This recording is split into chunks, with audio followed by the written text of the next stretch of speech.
Jimi moved 400 meters from Dylan's house. Lived there 1 year. They never met. Jimi died wishing. Woodstock, New York. A small town in the Catskill Mountains that had become synonymous with a certain kind of artistic transformation. Bob Dylan lived there, in a pink house in West Saugerties, having retreated from the chaos of fame after his 1966 motorcycle accident. The band lived there, making groundbreaking music in a house they called Big Pink. Van Morrison would move there. The town represented something beyond geography. It was a state of mind, a way of being an artist in a world that wanted to consume you. And in 1968, Jimi Hendrix decided he needed to go there too. Jimi's manager, Mike Jeffrey, had bought a large house in Woodstock at 1 Wiley Lane on the southeast corner of Lower Birdcliff Road. The house was substantial, big enough to host parties, to accommodate musicians, to serve as a retreat and a workspace. Jeffrey offered Jimi the use of a small apartment above the garage. Jimi accepted immediately, not because he needed a place to stay. He had options everywhere. Apartments in New York City where the music scene never slept. Hotel suites in London where he was treated like royalty. He could have lived anywhere in the world. But he accepted the Woodstock apartment for one reason, a reason that consumed him more than he let most people know. Bob Dylan's house was 400 meters from 1 Wiley Lane. 400 meters, a 5-minute walk at a leisurely pace, 3 minutes if you walked with purpose. Close enough that if Jimi stood outside his apartment on a quiet morning, he could see the direction of Dylan's property through the trees. Could imagine the man who'd written the songs that had changed his life was right there, breathing the same mountain air, walking the same earth. This proximity wasn't accidental. Jimi knew exactly how close Dylan lived before he accepted the apartment. That was the point. That was why Woodstock mattered. Jimi had met Dylan only once, years before, in 1966 at the Kettle of Fish bar in Greenwich Village. Both had been intoxicated. They'd laughed together, hung around, talked about nothing memorable. It was brief and meaningless, though Jimi remembered it with the vividness that comes from meeting someone you admire. Dylan probably didn't remember it at all. Jimi was just another guitar player back then, unknown, unremarkable. But by 1968, everything had changed. Jimi was now a superstar himself, one of the biggest names in rock music. He'd conquered London, conquered America, conquered the world with his playing. He'd recorded 3 groundbreaking albums, he'd burned a guitar at Monterey and become a legend. Yet he still thought of himself as a student when it came to Bob Dylan. Dylan really turned me on, Jimi had said in an interview earlier that year. Not the words or his guitar, but as a way to get myself together. He meant it. Dylan represented something Jimi was searching for, a way to be an artist and not just an entertainer, a way to maintain integrity while existing in the circus of popular music, a way to transform yourself without losing yourself. Dylan had done something remarkable. He'd been the biggest folk star in the world, then went electric and survived the backlash. He'd been on a punishing tour schedule, then had his accident and retreated completely. He'd reinvented himself repeatedly, folk Dylan, electric Dylan, country Dylan, and somehow maintained his artistic credibility through all of it. He'd found a way out of the trap that Jimi increasingly felt himself caught in. That's what Jimi wanted to understand. That's why he moved to Woodstock. The Jimi Hendrix Experience had broken up in June 1968. Jimi didn't want to be the clown anymore, as he'd told people. He was tired of the wild man act, the theatrics, the expectations. He wanted to explore different sounds, different approaches. He wanted to be more than just the guitar god who played with his teeth and set things on fire. So he came to Woodstock, seeking whatever Dylan had found in those mountains. Peace, maybe. Perspective. A way to transform while staying true to yourself. Jimi moved into the apartment above the garage at 1 Wiley Lane sometime in mid-1968. He stayed there on and off for months, making it one of his regular bases when he wasn't touring or recording.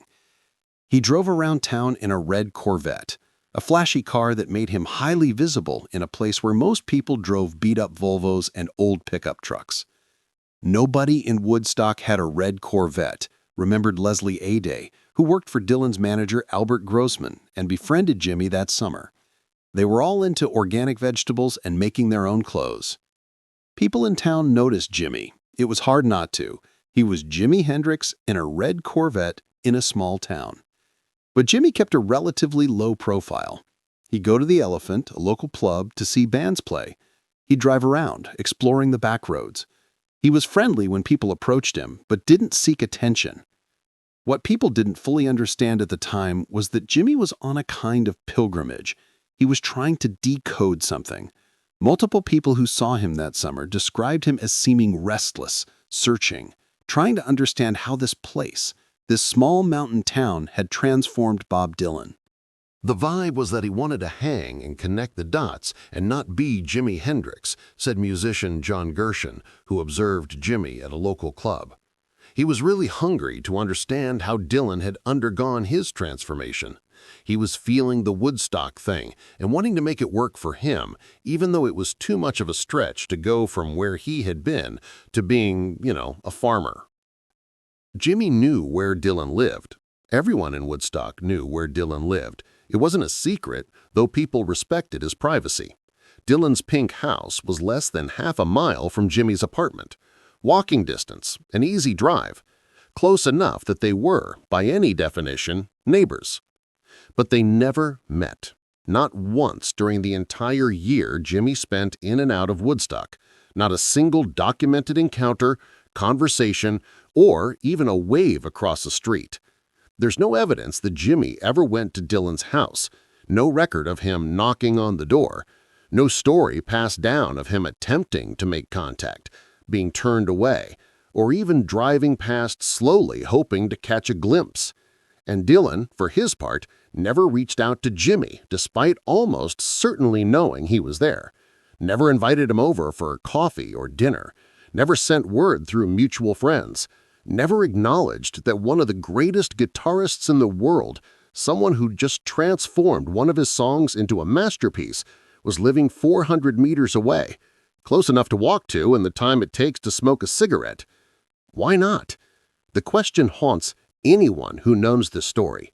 Two giants of music, neighbors for a year, never speaking. How is that possible? Maybe Jimmy was too intimidated.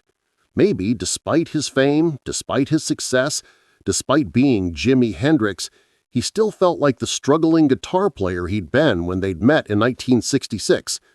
Maybe he felt that showing up uninvited at Bob Dylan's door would be presumptuous, that his hero wouldn't want to be bothered by another musician looking for wisdom or validation or just conversation. Maybe he worried that Dylan would see him as just another fan, another person wanting something, another person who didn't understand that the whole point of Woodstock was to get away from exactly that. Maybe Dylan didn't know Jimmy was there. It's possible, but seems unlikely. Woodstock was a small town where everyone knew everyone's business. Word traveled fast. And Jimmy, in a red Corvette, the only red Corvette in a town of old Volkswagens and pickup trucks, wasn't exactly flying under the radar. More likely, Dylan knew, but valued his privacy too fiercely to reach out. He'd retreated to Woodstock specifically to escape the music industry, to get away from other musicians, from people wanting pieces of him. He was protecting something fragile, his family life, his sanity, his ability to create without external pressure. Opening his door to Jimi Hendrix, no matter how talented or respectful, would have meant opening it to everyone. Or maybe both men were waiting for the right moment, the right excuse, the right introduction from a mutual friend, waiting for circumstances to naturally bring them together rather than forcing it. And that moment just never came. Whatever the reasons, the result was tragic. Two of the most important musicians of their generation, living a 5-minute walk apart, never speaking, never connecting, never having the conversation that could have happened. Jimmy continued his search for transformation that summer. He rented a larger house at the end of Traver Hollow Road in Boyceville, 4 miles from Woodstock Center, to use as a rehearsal space. He brought up musicians from New York, Billy Cox, Juma Sultan, others, to jam and work on new material. He was trying to figure out what came after the experience, what his next musical direction would be. He practiced for the Woodstock Festival that August. Less than a week before the festival, Jimi was at the Tinker Street Cinema in Woodstock, rehearsing the Star-Spangled Banner, the performance that would become his most famous moment. People heard him playing, came to listen. Woodstock locals got a preview of what would become history. Dylan wasn't one of them. Dylan was holed up in his house, avoiding the festival completely. The organizers had wanted him to play. Of course they wanted him. It was called Woodstock, after all. But Dylan wanted nothing to do with it. His property was being overrun by hippies camping out, hoping to catch a glimpse of him, trying to convince him to perform. He felt besieged. He stayed inside. So even at the Woodstock Festival, which happened practically in both their backyards, Jimi and Dylan didn't connect. Jimi played his legendary set on Monday morning. Dylan watched none of it. Two ships passing in the night in the same harbor, never seeing each other. By late 1969, Jimi's time in Woodstock was winding down. He was dealing with legal troubles, a heroin bust in Toronto, though he claimed the drugs weren't his. He was dealing with management issues, money issues, the same chaos that had driven him to Woodstock in the first place. The retreat hadn't provided the answers he was looking for. The transformation he'd hoped to find, the thing Dylan had managed, remained elusive. Jimi was still Jimi, still caught in expectations, still struggling to be seen as more than just a guitar phenomenon. In September 1970, Jimi Hendrix died in London, at the Summer Canned Hotel. He was 27 years old. Asphyxiation from vomit after taking barbiturates, the official report said. The details were murky, contradictory, the subject of speculation and conspiracy theories that would persist for decades, but the loss was absolute and irreversible. When Bob Dylan heard about Jimi's death, he was reportedly devastated in a way that surprised people who knew him. Dylan wasn't known for showing emotion openly, wasn't known for being affected by celebrity deaths, even when they were people he'd known. But Jimi's death hit differently. Friends said he was shaken, quieter than usual, withdrawn in a way that suggested he was processing something deeper than simple grief. Here was someone who'd taken Dylan's song All Along the Watchtower and transformed it into something transcendent, something that Dylan himself admitted was better than his original. Someone who'd understood Dylan's music perhaps better than anyone else alive, who'd heard things in those songs that Dylan himself hadn't fully realized were there. Someone who'd covered his work with such reverence and innovation that Dylan had changed his own performances to match Jimi's interpretation. And that someone had lived 400 meters away for a year. Close enough that Dylan could have walked there in 5 minutes. Close enough that they could have been friends, collaborators, regular visitors to each other's houses. Close enough that a conversation could have happened, the one about music and transformation and what it meant to be an artist trying to maintain integrity in a world that wanted to consume you. But Dylan had never spoken to Jimi, never thanked him for what he'd done with Watchtower in person, never asked him how he'd heard those things in the song, what made him decide to transform it so completely. Never invited him over for the coffee or dinner or jam session that could have happened. Never took that 5-minute walk. In 2015, when Dylan gave his MusiCares Person of the Year acceptance speech, he talked about Jimi with visible emotion. "We can't forget Jimi Hendrix," he said. "He took some small songs of mine that nobody paid any attention to and brought them up into the outer limits of the stratosphere, turned them all into classics." Then came the line that contained everything Dylan couldn't say when it mattered. "I have to thank Jimi. I wish he was here." I wish he was here. The words of someone living with regret. Not the kind of regret that comes from doing something wrong, but the deeper kind that comes from not doing something right, from letting an opportunity pass, from being 400 meters away and never walking that distance. The story of Jimi and Woodstock, living near Dylan but never connecting, isn't about blame. Dylan didn't owe Jimi a meeting. Jimi could have knocked on the door if he'd wanted to badly enough. Two private people protecting their space and energy isn't a moral failing, but it is a tragedy. Because what might have happened in that conversation? What might Jimi have learned about transformation and artistic integrity? What might Dylan have learned from Jimi about courage and innovation?